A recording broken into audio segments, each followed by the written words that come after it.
नमस्कार।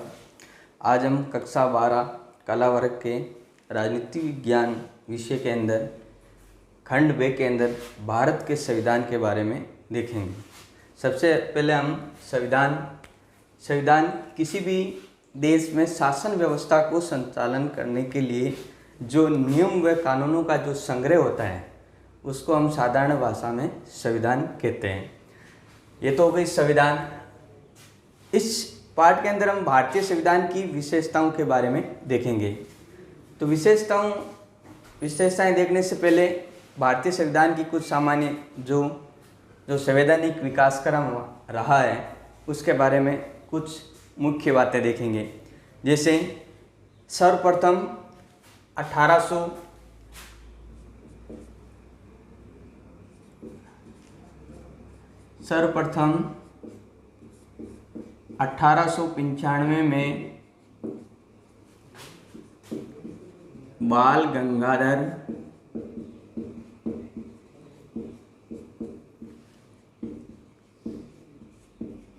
तिलक ने सर्वप्रथम भारत का खुद का संविधान बनाने की मांग रखी। फिर 1922 के अंदर 1922 में महात्मा गांधी ने भी संविधान की मांग रखी कि भारतीयों का एक संविधान होना चाहिए। फिर उसी क्रम में 1924 के अंदर स्वराज पार्टी ने भी संविधान की मांग रखी। उसी तरह हम देखते हैं 1928 नेहरू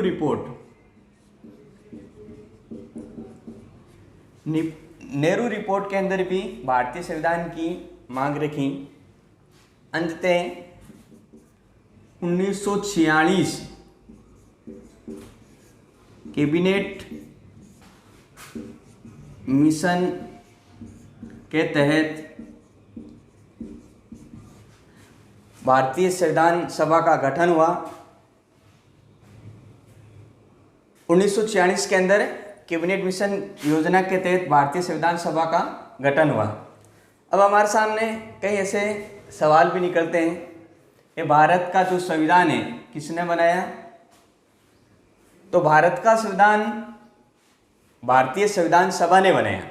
संविधान सभा ने भारतीय संविधान बनाया। अगर ऐसा पूछ लिया जाए कि भारतीय संविधान बनाने में सबसे महत्वपूर्ण भूमिका किस व्यक्ति की रही, तो उसके अंदर तो डॉक्टर अंबेडकर की रही। लेकिन जो भारतीय संविधान है वो संविधान सभा ने बनाया। अब हम ये भी देखेंगे संविधान सभा के अंदर कुल कितने सदस्य थे।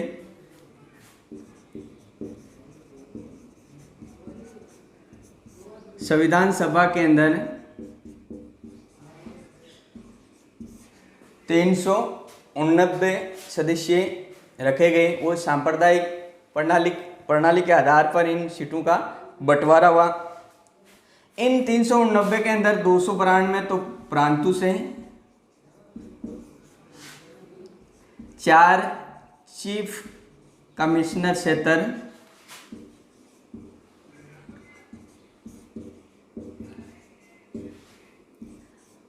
और 93 जो देशी रियासतें थी।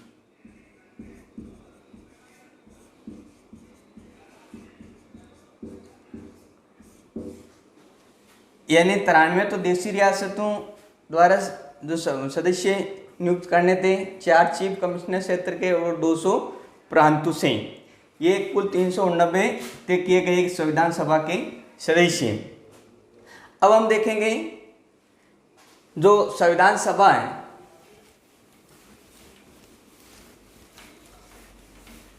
संविधान सभा की जो प्रथम बैठक हुई थी, संविधान सभा की जो प्रथम बैठक हुई थी 9 दिसंबर 1946 को दिल्ली के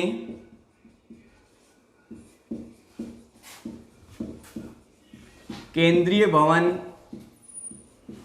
के पुस्तकालय में संविधान सभा की प्रथम बैठक हुई। कब हुई? 9 दिसंबर 1946 को संविधान सभा की प्रथम बैठक हुई। उस प्रथम बैठक के अंदर इन जो 260 सदस्य उपस्थित हुए, प्रथम जो बैठक हुई उसमें 260 सदस्य उपस्थित हुए। इन 260 सदस्यों में से सबसे वरिष्ठतम सदस्य थे डॉक्टर सच्चिदानंद सिन्हा। इसको संविधान सभा का प्रथम अस्थायी अध्यक्ष बनाया गया।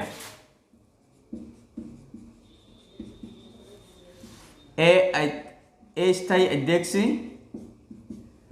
डॉक्टर सच्चिदानंद सिन्हा को बनाया गया। कब बनाया गया? प्रथम बैठक हुई थी 9 दिसंबर 1946 को। फिर उसके 2 दिन बाद में 11 दिसंबर 1946 को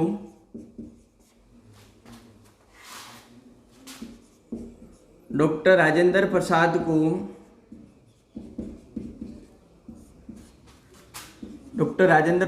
को संविधान सभा का स्थायी अध्यक्ष बनाया गया। स्थायी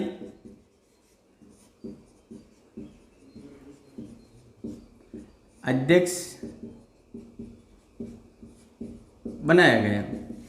यानी संविधान सभा के अस्थायी अध्यक्ष थे डॉक्टर सच्चिदानंद सिन्हा, संविधान सभा के स्थायी अध्यक्ष थे डॉक्टर राजेंद्र प्रसाद। फिर उसके 2 दिन बाद के अंदर 13 दिसंबर 1946 को पंडित जवाहरलाल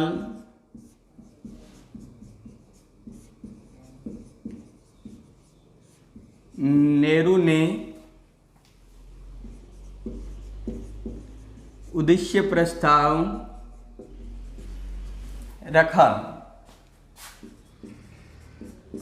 तो प्रश्न कई प्रतियोगी जो परीक्षाएं होती है बोर्ड के एग्जाम, उसमें भी पूछा जाता है कि उद्देश्य प्रस्ताव किसने रखा। तो उद्देश्य प्रस्ताव पंडित जवाहरलाल नेहरू ने रखा। कब रखा? 13 दिसंबर 1946 को। यही उद्देश्य प्रस्ताव आगे जाकर भारतीय संविधान की जो प्रस्तावना है उसका रूप लिया। तो इनसे 2-3 जो सवाल बने, जैसे अस्थायी अध्यक्ष डॉक्टर सच्चिदानंद सिन्हा, स्थायी अध्यक्ष डॉक्टर राजेंद्र प्रसाद, उद्देश्य प्रस्ताव किसने लिया? पंडित जवाहरलाल नेहरू ने लिया।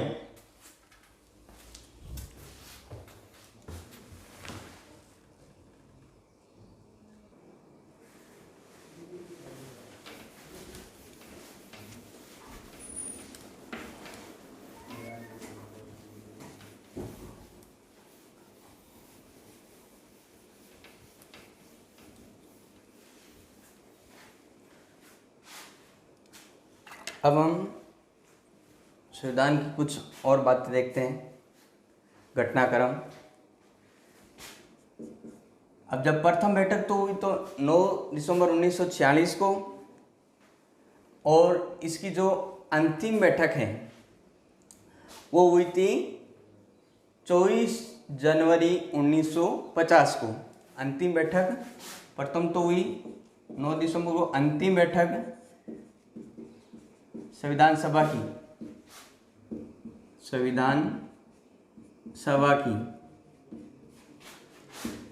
24 जनवरी 1950। इसीलिए जो भारतीय संविधान जो बनने में जो समय वो लगा था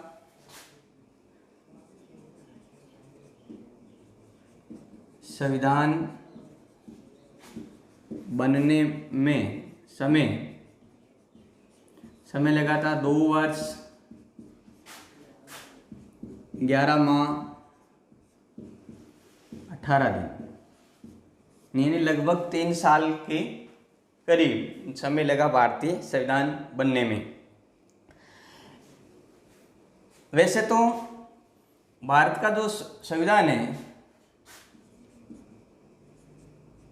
बनकर तैयार हो गया था 26 नवंबर 1949 को भारत का संविधान बनकर तैयार हो गया। भारत का संविधान 26 नवंबर 1950 को बनकर तैयार हो गया। इसीलिए 26 नवंबर को संविधान दिवस के रूप में हम मनाते हैं। संविधान दिवस इम्पोर्टेंट सवाल है। संविधान दिवस 26 नवंबर को संविधान दिवस मनाया जाता है। 26 नवंबर को संविधान दिवस के रूप में हम मनाते हैं। यानी बनकर तो तैयार हो गया 26 नवंबर को, और कुछ जो अनुच्छेद हैं भारतीय संविधान के अंदर, कुछ अनुच्छेद उसी दिन लागू कर दिए। कब किए? 26 नवंबर 1949 को। और पूर्ण रूप से जब संविधान, भारत का जो संविधान पूर्ण रूप से लागू हुआ, संविधान लागू हुआ 26 जनवरी 1950 को भारत का संविधान लागू हुआ। इम्पोर्टेंट सवाल कई बार पूछा जाता है सवाल, भारत का संविधान कब लागू हुआ? 26 जनवरी 1950 को। यानी आंशिक रूप से तो लागू हो गया 26 नवंबर 1949 को। अब हम देखेंगे भारत के संविधान के अंदर बनने में खर्च। भारत के संविधान बनने में लगभग 64 लाख रुपए का खर्च आया। भारत, यानी मैं बता रहा था आपको, भारत के संविधान बनाने में लगभग 64 लाख रुपए का खर्च आया। अब कुछ और जानकारियां भी हम देखते हैं, जैसे संविधान सभा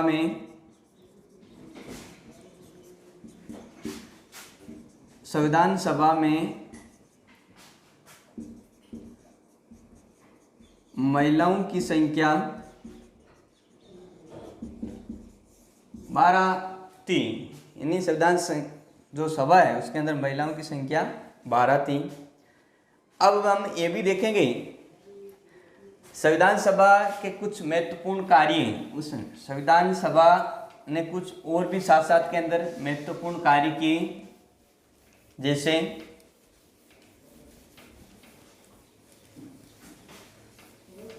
संविधान सभा ने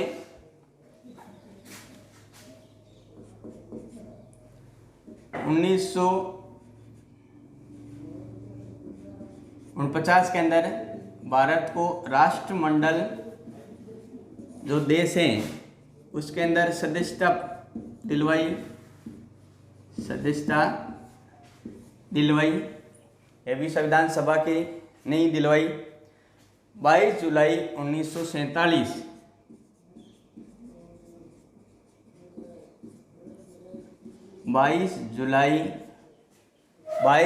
1947 को भारतीय संविधान सभा ने राष्ट्रीय ध्वज को अपनाया। कई प्रतियोगिता जो परीक्षाएं हैं उसमें सवाल पूछा जाता है राष्ट्रीय ध्वज को कब अपनाया गया है, तो उसका उत्तर होगा 22 जुलाई 1947। राष्ट्रीय ध्वज आप सबको पता ही है, तिरंगा, यानी इसको कब अपनाया गया? 22 जुलाई 1947 को।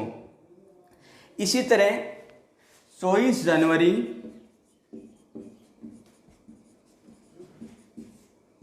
1950 को राष्ट्रगान, 24 जनवरी को ही राष्ट्रीय गीत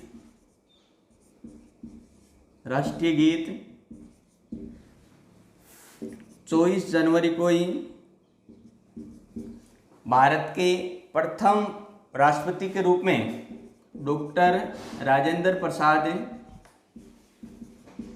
प्रथम राष्ट्रपति नियुक्त किया गया? प्रथम राष्ट्रपति नियुक्ति डॉक्टर राजेंद्र प्रसाद को कब किया? 24 जनवरी 1950 को।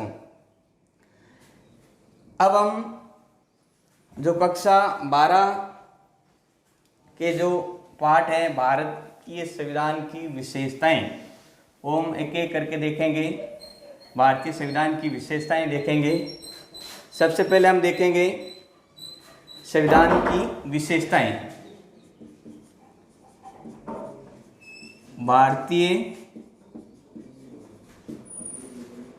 संविधान की विशेषताएं। भारतीय संविधान की विशेषताएं, इसके अंदर हम देखेंगे सबसे पहले नंबर 1 प्रस्तावना। इम्पोर्टेंट, सबसे महत्वपूर्ण है विशेषताओं के अंदर प्रस्तावना। प्रस्तावना को भारतीय संविधान की आत्मा कहा जाता है। भारतीय संविधान की जो शुरुआत है वो प्रस्तावना से होती है। प्रस्तावना ये हमने अमेरिका के संविधान से ली है। प्रस्तावना की जो भाषा है वो हमने ऑस्ट्रेलिया के संविधान से ली है। इसके अलावा डॉक्टर के.एन. मुंशी ने प्रस्तावना को राजनीतिक कुंडली कहा है ना। तो अपनी नोटबुक के अंदर हम नोट करेंगे प्रस्तावना यानी भारतीय संविधान की शुरुआत। भारतीय संविधान की शुरुआत प्रस्तावना से होती है। प्रस्तावना से होती है।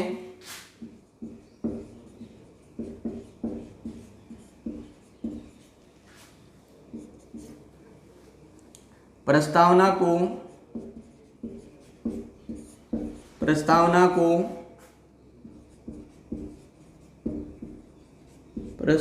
को संविधान की आत्मा कहा जाता है। प्रस्तावना को संविधान की आत्मा कहा जाता है। प्रस्तावना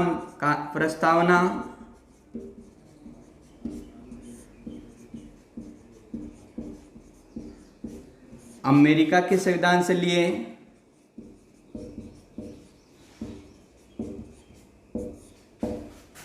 अमेरिका के संविधान से लिए।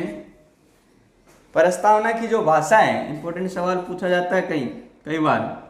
प्रस्तावना की जो भाषा है,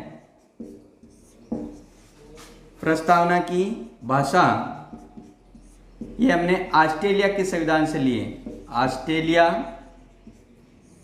के संविधान से, यानी प्रस्तावना तो हमने अमेरिका के संविधान से लिए और जो इसकी जो भाषा है वो हमने ऑस्ट्रेलिया से लिए। इसके अलावा के.एन. मुंशी ने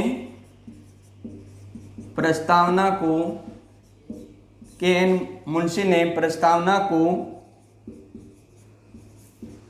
राजनीतिक कुंडली कहा है। यानी वैसे देखा जाए तो प्रस्तावना के अंदर ही हमारी पूरी जो संविधान है उसका सार हमें देखने को मिलता है। यानी मुख्य बातें, यानी जो हमारे संविधान की जो शुरुआत है वो कहाँ से होती है? प्रस्तावना से होती है। प्रस्तावना संविधान की क्या कहा जाता है? आत्मा कहा जाता है। किसको? प्रस्तावना को। प्रस्तावना हमने कहाँ से लिए? अमेरिका के संविधान से लिए हैं। और इस प्रस्तावना की जो भाषा है वो हमने ऑस्ट्रेलिया से ली है। और के.एन. मुंशी ने प्रस्तावना को राजनीतिक कुंडली कहा है। अब हम दूसरी इसकी जो विशेषता है वो देखेंगे। भारतीय संविधान की दूसरी विशेषता, पहले तो हमने प्रस्तावना देखी, इम्पोर्टेंट, दूसरी भी इम्पोर्टेंट है।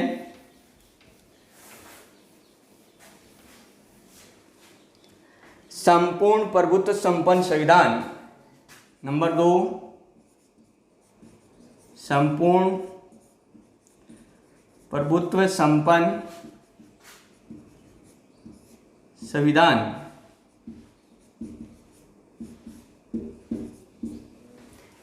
इसके अंदर क्या है, भारत का संविधान लोकप्रिय प्रभुसत्ता पर आधारित है। भारत का जो संविधान है वो किस पर आधारित है, लोकप्रिय प्रभुसत्ता पर आधारित है। भारत के संविधान के अंदर अंतिम शक्ति है वो जनता के पास में है। भारत के संविधान के अंदर अंतिम शक्ति जनता के पास में है। भारत का संविधान भारतीय जनता द्वारा निर्मित है। इसमें हम संपूर्ण प्रभुत्व संपन्न संविधान के अंदर हम लिख सकते हैं कि एक तो ये संपूर्ण जो प्रभुत्व संपन्न संविधान है ये भारत के संविधान यानी लोकप्रिय प्रभुसत्ता पर आधारित है। दूसरा, भारत का जो संविधान है अंतिम शक्ति इसके अंदर जनता के पास में है और भारत का संविधान भारतीय जनता द्वारा निर्मित है।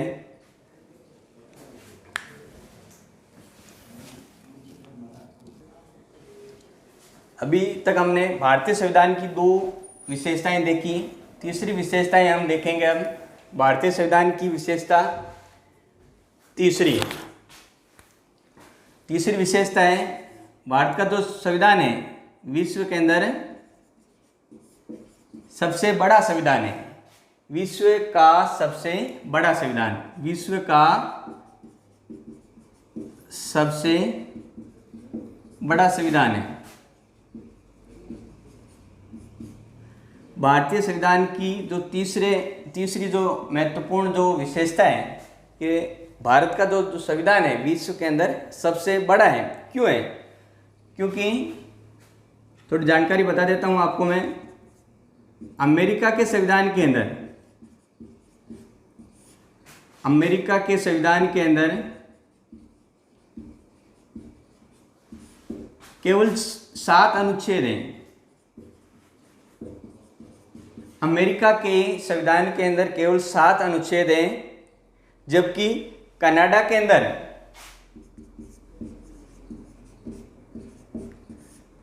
के संविधान के अंदर 197 अनुच्छेद हैं।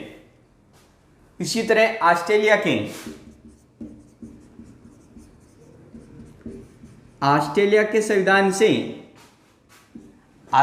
संविधान के अंदर 128। इसी तरह से हम और भी देशों के जो संविधान की तुलना कर सकते हैं, जैसे दक्षिण अफ्रीका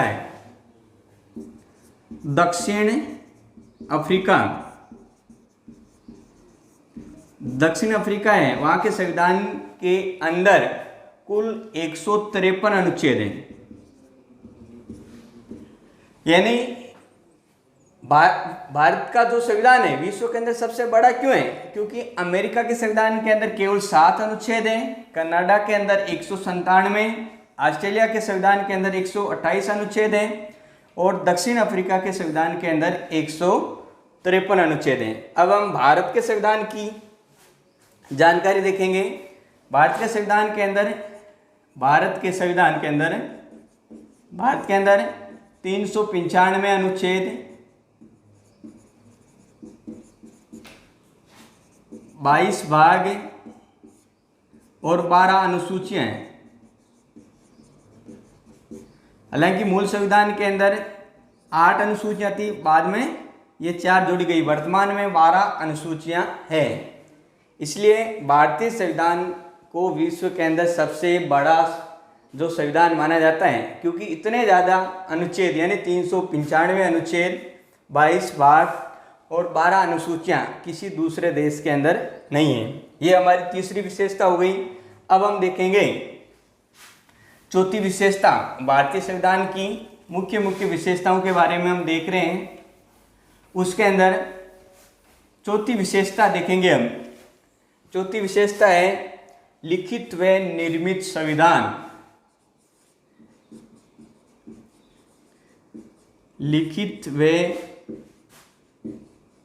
निर्मित संविधान,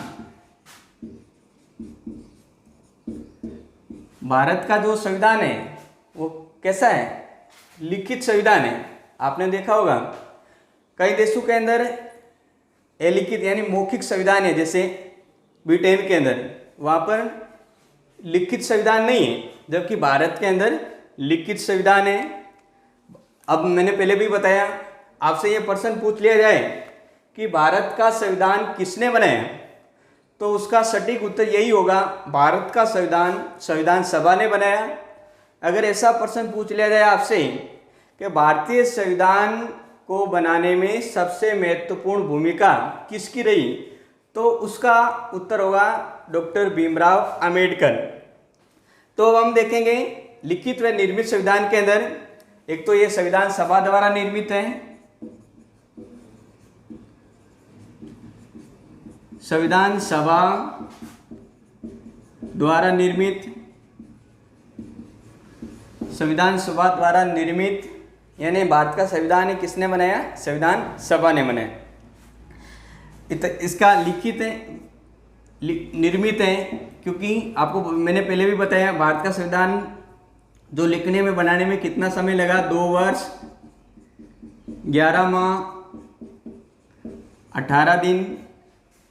इसके अलावा भारतीय संविधान के अंदर संविधान संशोधन की भी व्यवस्था है, संविधान संशोधन की व्यवस्था भी भारतीय संविधान के अंदर है। ये तो हो गई हमारी जो चौथी विशेषता है, लिखित व निर्मित संविधान। अब हम देखेंगे पांचवी विशेषता, संसदीय शासन व्यवस्था। भारत के अंदर कौन सी शासन व्यवस्था है? संसदीय शासन। संसदीय शासन भारत के अंदर संसदीय शासन व्यवस्था है। अब हम सबसे पहले ये देखेंगे संसदीय शासन क्या है। तो साधारण शब्दों में हम कह सकते हैं कार्यपालिका व्यवस्थापिका के प्रति उत्तरदायी रहे वो शासन संसदीय शासन कहलाता है। भारत के अंदर कार्यपालिका है जो सामूहिक रूप से व्यवस्थापिका के प्रति उत्तरदायी होती है, इसीलिए भारत में शासन है वो संसदीय शासन है। तो इसके अंदर हम लिख सकते हैं कार्यपालिका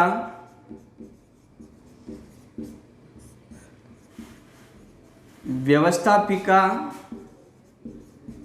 के प्रति उत्तरदायी होती है। ऐसा शासन संसदीय शासन होता है।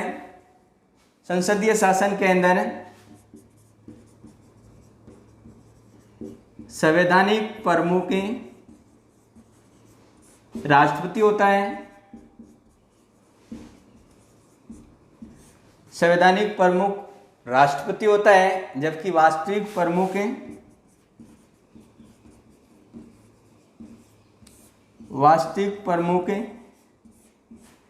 आप सबको पता ही है प्रधानमंत्री होता है। यानी जो संसदीय शासन है उसके अंदर कार्यपालिका व्यवस्थापिका के प्रति सामूहिक रूप से उत्तरदायी होती है। संसदीय शासन के अंदर जो संवैधानिक प्रमुख होता है वो राष्ट्रपति होता है, जबकि वास्तविक प्रमुख है वो प्रधानमंत्री होता है। अब हम इसकी एक और विशेषता देख लेते हैं, भारतीय संविधान की विशेषता।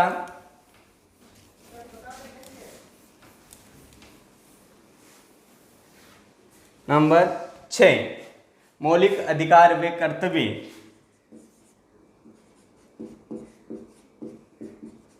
मौलिक अधिकार व कर्तव्य। आप सबको पता है मौलिक अधिकार कहाँ से लिए हैं? अमेरिका से। कहाँ से लिया है? अमेरिका से। मौलिक कर्तव्य हमने लिया सोवियत रूस से। रूस से हमने कर्तव्य लिए हैं। अब आप सबको ये भी पता है मौलिक अधिकार भारतीय संविधान के भाग 4 के अंदर, भाग 3 के अंदर अनुच्छेद 12 से 35 तक उल्लेख है, यानी मूल अधिकारों का जो उल्लेख है अनुच्छेद 12 से 35 तक, जबकि मूल कर्तव्य हैं, मूल कर्तव्य ये मूल संविधान के अंदर नहीं थे। इनको मूल जो कर्तव्य है इनको 44वें संविधान संशोधन